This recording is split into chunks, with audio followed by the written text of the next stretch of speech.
Hello and welcome, everyone. This is Raw Emotions, and I am Ida Lee. Please keep liking and subscribing and sharing these videos. I'm hoping somehow, some way, the right person will see these and changes will be made, not only for me, but for everyone in the special needs community. Um, the battles that we go through, it's just insane. You have to understand what's going on. I have to talk about this. Who am I going to talk to? I got to get this out. Not one person understands what I go through in any given day. Not even my husband, who lives in the same house and is now sharing a lot of the responsibilities and understanding her care. Um, you know, yeah, we have two different realities. Um, think about, you and your spouse, you and your kids, you and your best friend. Um, you have your own life. I mean, you sleep in the same bed, you share the same house, um, but it's still two different worlds. It's two different realities. He gets up in the morning, gets ready, gets himself ready, and goes to work. Um, I was responsible for getting the boys up and off to school, um, taking care of Bella, running to our numerous appointments throughout the day, and still coming home, getting the kids off of the bus, getting homework done, getting food on the table, getting the house cleaned, um, as we're running back and forth to the hospital. So, two different realities, two different worlds. And he was unable to understand what I was going through because he wasn't going through the same thing. He was at work dealing with whatever issues were at hand for him during that moment, while I'm at home stuck with everything else that's going on. Um, so when he would come home, it was pretty much like, I would kind of like throw my hands up and it's like, here you go. And I was exhausted. I was tired. I needed a break. And here he is coming into the situation, really not knowing what's going on because he's been at work all day. He never, in the beginning, the first month he went to the appointments with me. Maybe it was like the first 2 weeks. Then after that, I said, you got to go back to work. I can handle this on my own. um, I'm just the type of person that when I'm given information, I'm able to take it all in, ask any necessary questions, and then come home and just research the heck out of whatever topic it is. Multiple sources. I like to be informed. I like to know what I'm talking about. And yeah, I misquote myself all the time, and I misquote information. I'm human. Who among us isn't? um, but again, two different realities, two different worlds. So the whole service dog, that's really what I wanted to talk about today. And there's been some issues that have come up that I just don't even want to go into today. I've kind of dealt with them somewhat. It's just I don't want to talk about them right now. So we're going to talk about the service dog. um, so it was the second time that I almost lost her due to a UTI. We were in and out of the hospital for a week straight. We'd go to the ER, they'd send us home. We were put on the floor overnight. We were sent home. I was concerned because she wasn't eating, she wasn't drinking. They weren't that concerned. She ended up losing, I think it was like 10 pounds, 12 pounds. By this time, the G tube was out. I want to say she was right around 4 years of age. So she was eating and drinking everything by mouth at this point. And I get a call from the one of the nurses. We're at home during one of these times, and the nurse was like, "You need to get here immediately." And I said, "Okay." And what's going on? And she's like, "You need to pack an overnight bag. I'm not sure how long you're going to be here, but there is a potential that MRSA has been found in her blood." I freaked out because we had been in and out of the hospital, like I said, for that week. She was losing weight. You know, there was clearly something was going on. And one of the times that we were in the ER, they had drawn blood, and now they were showing possible signs of MRSA. Hightailed it down there. I did pack a bag. I thought, better of it. I almost just grabbed her up and off we went. And I thought, no, be prepared. So I packed a bag and we went down. And long story short, when they pulled the needle out is when the MRSA that was on the skin contaminated the blood supply. Thank goodness it wasn't pushed into the vein. It was only when the needle was being extracted. So you do have to be thankful for those little things that can become huge. But she had ended up passing a kidney stone. And this is when we had discovered that she was in stage 1 renal failure. And the stage 1 renal failure, her kidney issues were from Lasix that she was given as a newborn because of congestive heart failure, and the Topamax that she was on for her seizures. So now we were in stage 1 renal failure from pharmaceutical side effects. And she almost died.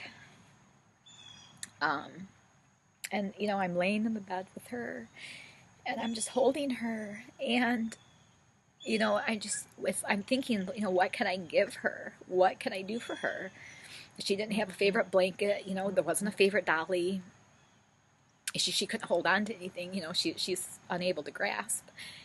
And I thought, I can give her a service dog. That's one thing that can go with her everywhere she can go. A service dog. So I was all excited, and I was telling, everybody about what I was wanting to do. And it was interesting, some positive, some negative.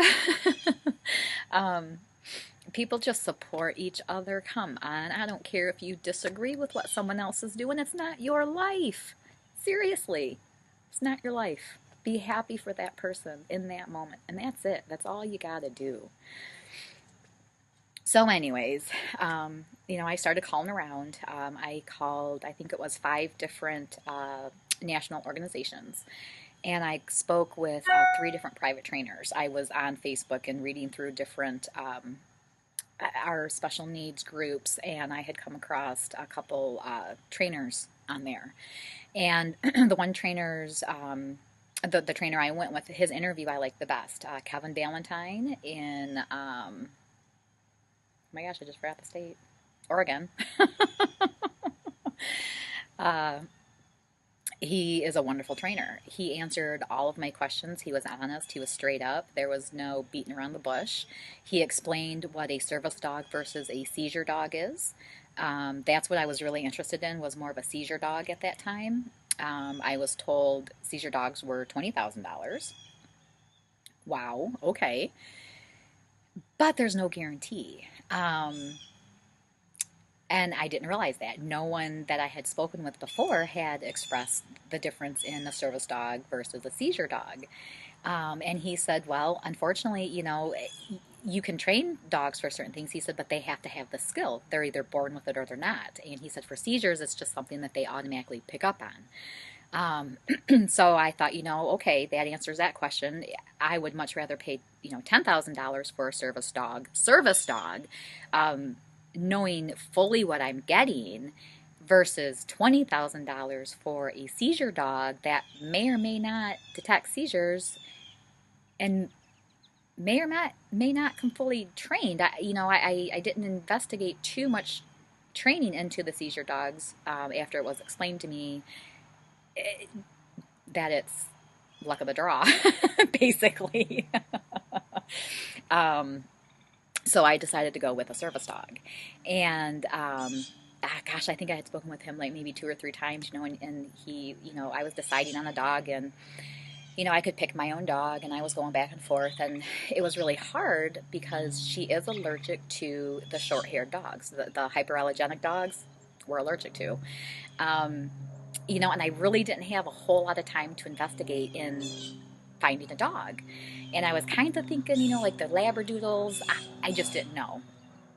And so, I was calling him back and I was speaking with him, and he's like, well, I do have one St. Bernard pup left. And if you want her, I'll start training her right now.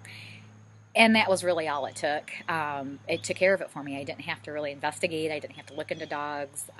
There were some dogs I knew that she was allergic to just from us going into the pet store and her being around those dogs. That was a great way for me to find out which dog she was allergic to. But really, the dog was 6 weeks old. He had her there. It was just simple for me. So I said, okay, I'll buy her. Go ahead and start training her. And that's really how the service dog came about. Did I really anticipate the largeness of a St. Bernard? No. I mean, you can read about them in you can have a concept or an idea, but until you actually see one and you live with them, no, you don't understand how big they are. I have people all the time kind of, jokingly and sarcastically ask, well, what made you choose St. Bernard? And it's like, well, really, I wasn't thinking about how big she was. And when it comes right down to it, every dog poops, eats, and has to be groomed. The size, yeah, she's a little bit bigger, but she still does all those things, I mean, the trade-off, 155 pounds of love versus, 50 pounds of love.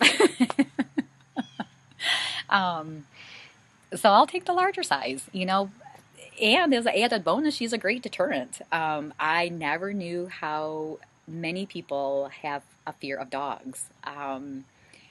It's really a new perspective for me. I don't have many fears, so it's hard for me to grasp that concept of being afraid of something, and coming face to face with it and having to turn around and walk away. It boggles my mind.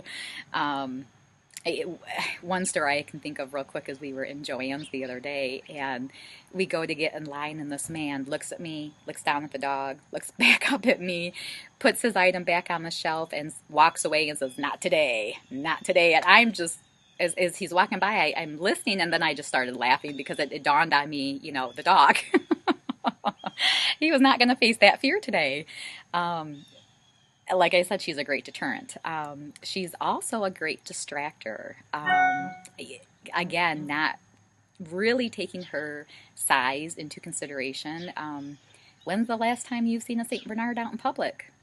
Really? When's the last time you've seen a St. Bernard out in public? Much less in a grocery store, getting off a bus, in a hospital. People stop us all the time, and it's really hard for me because in a way I do have to put those blinders on. I have to ignore people. And sorry, but y'all are idiots sometimes. I mean, it clearly states on there, service dog, do not distract, and the adults are the worst. I'm not supposed to touch her, right? As they're reaching for her, and grabbing their hands, no, hands off, she is working. My favorite thing, though, I think, is when people ask her name, and I say, well, she's working, so I'm not going to give you her name. And they just kind of look at me, and I said, well, I can give you her name, and then you can say it, and then she'll be attracted to you. Her attention will be drawn to you and taken off my daughter. She's my daughter's service dog. And when I explain it that way, they're kind of like, oh, okay, and some are still put off, sorry, and others get it. So there is a lot of education in explaining what a service dog does, which I have no problem with. It's just it happens all the time. I would never leave a store, so I do have to give quick glances, hi, thank yous, and just keep walking. I've never ignored so many people in my life. It's really hard, but kids are the best.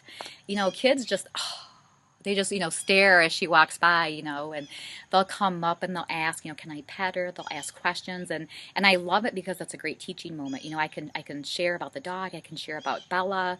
They can say hi to her and interact with her. It's good for everybody. But adults, man, you're the worst. But what has she done for Bella? she has opened up the world for her.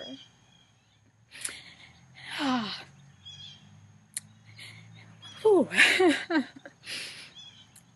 I never understood or could grasp what the dog was going to do. I just knew I wanted her to have something with her and protect her.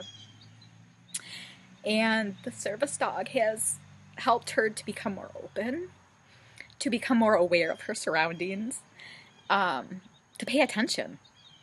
I mean, we use medical marijuana, which that's another topic I'll discuss later.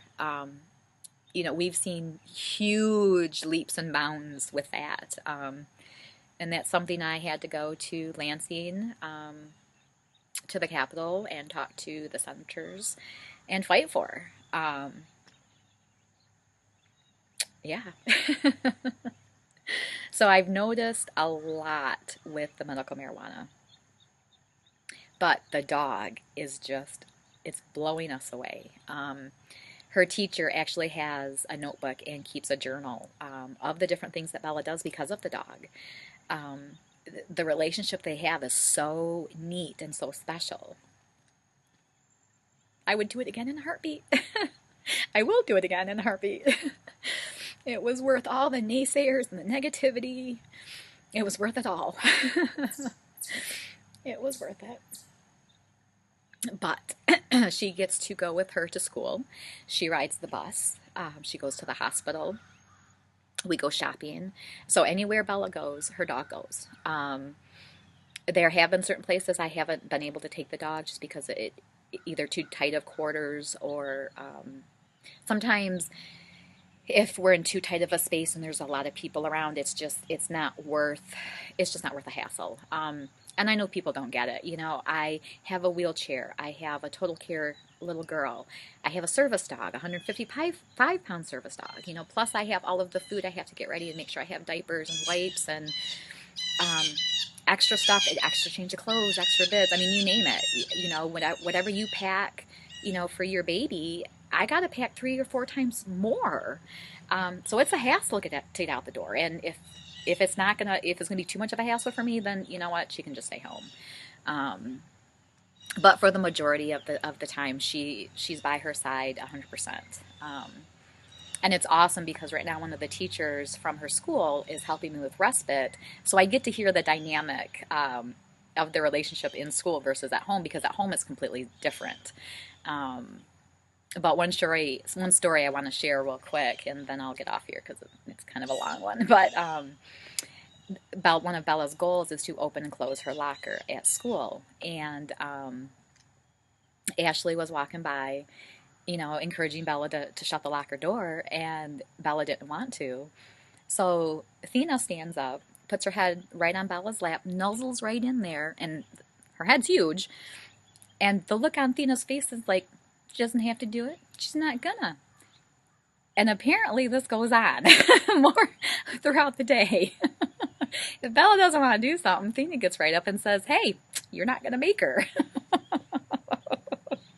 So it's awesome to hear the dynamic, and to see and to watch her blossom. It's wonderful. Yeah, it's wonderful. So I'm going to get off here. I do have to go pick her up today. I fired the bus. I gave them a piece of my mind this morning. I've been up since 3 a.m. and I was stewing. It happens. It happens. I'm taking accountability for it. I was in the wrong, but at the same time, I'm in the right. I'm furious. I'm frustrated. Get on this page or get off. That's it. So hopefully we're over that hurdle, and it's smooth sailing, and we're gonna have an awesome school year. So, as many of you know, I have stated that the service dog is $10,000. We did quite a bit of fundraising for her. That was actually the only way that we were able to pay for the dog. With the trainer, I was able to set up monthly payments that were, sent to him. And that was really you know, the only way that we would have been able to get her. There was no way I could come up with $10,000 cash like that. But I do thank each and every one of you that came out and supported us and donated and helped with your time. I had quite a few family and friends that, you know, stepped up and helped donate their time. And that means a lot, you know, it really does. And with all of you, we were able to get her. And, you know, I had a GoFundMe page, and it warms my heart that people are wanting to help each other. So thank you. I do appreciate it. So with that, I hope you all have a great day. Love your animals. Love them all, you know. They all come in different shapes and sizes, and they all have a special, unique quality, and they're here for a reason, just like we are. We all have a purpose. So, yeah, share your love.